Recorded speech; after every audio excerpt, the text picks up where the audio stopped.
샬롬, 하나님의 은혜와 평강이 우리 성도님들의 삶과 함께 하시기를 바랍니다.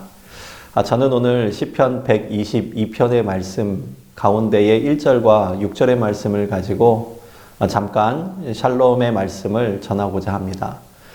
시편 122편은 성전에 올라가는 순례자들의 노래입니다. 그들은 하나님을 사랑하고 또 하나님 앞에 예배하는 것을 즐거워하면서 이 시편을 암송했었는데요. 그런데 시편 122편은 다윗이 기록한 시이기도 합니다. 1절 말씀을 제가 먼저 읽어드리겠습니다. 사람이 내게 말하기를 여호와의 집에 올라가자 할 때 내가 기뻐하였도다. 다윗의 기쁨, 그 기쁨은 하나님 앞에 예배하는 것으로부터 시작되었음을 오늘 본문이 말씀하고 있습니다. 다윗에게 있어서 하나님은 어떤 분이셨을까요? 이새의 아들 가운데의 막내 아들이었던 다윗은 사실 가정에서 주목을 받는 그러한 인물은 아니었습니다.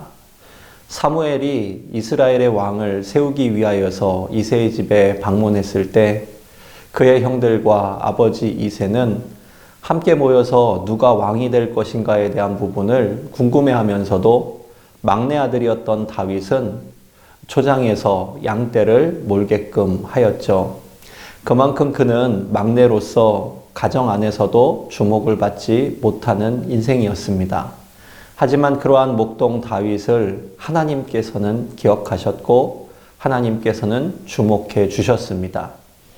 그것이 너무나 감사하고 고마웠기 때문에 다윗은 늘 항상 하나님께서 나의 힘이라고 고백했고 하나님께서 나의 능력이라고 고백했고 뿐만 아니라 하나님 앞에 예배드림이 나의 기쁨이다 이렇게 고백하는 것을 볼 수가 있습니다.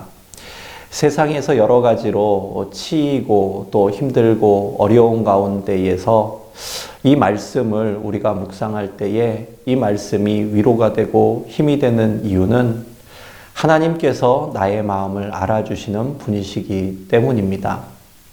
저는 중학교 1학년 때 아버지의 사업 실패로 말미암아 아르헨티나에 이민을 갔습니다.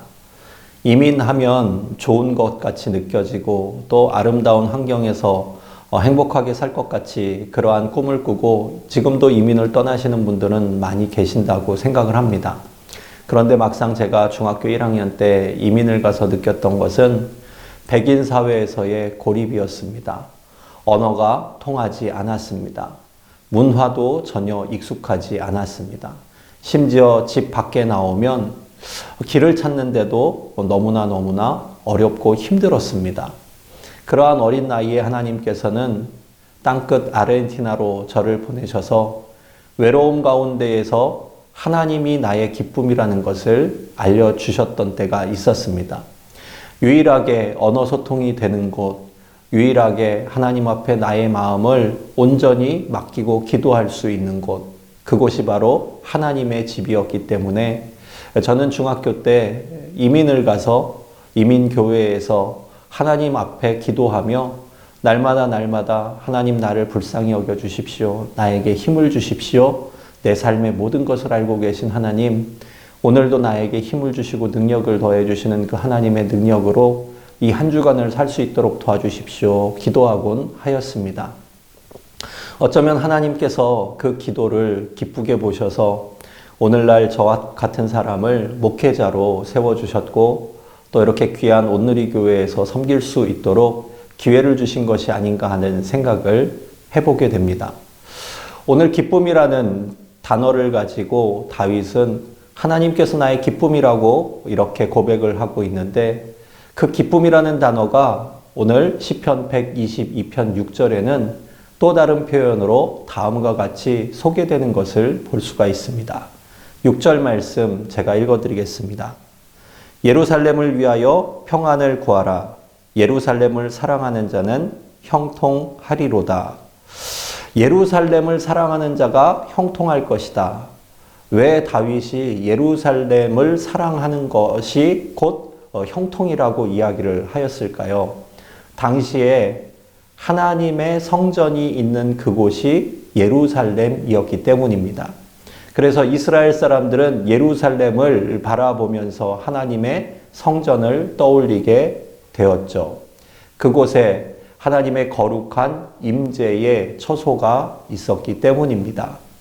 예루살렘을 향하여서 그의 발걸음을 옮길 때에 그의 마음을 예루살렘을 향하여서 간절히 기도하며 나아갈 때에 하나님께서 평안을 더하여 주신다라고 말씀하고 있는데요.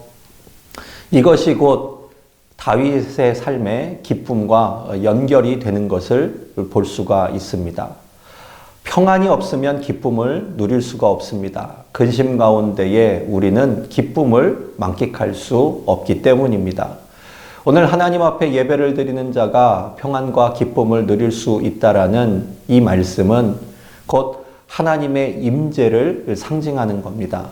하나님께서 예배하는 자에게 동행하여 주시는 그 따뜻한 하나님의 섭리의 손길을 날마다 숨쉬며 호흡하며 느끼는 사람은 어떠한 환경 속에서도 하나님께서 나와 동행하시는 기쁨을 맛보게 될 것이고, 그리고 그 안에서 샬롬의 평안을 얻을 수 있게 됩니다.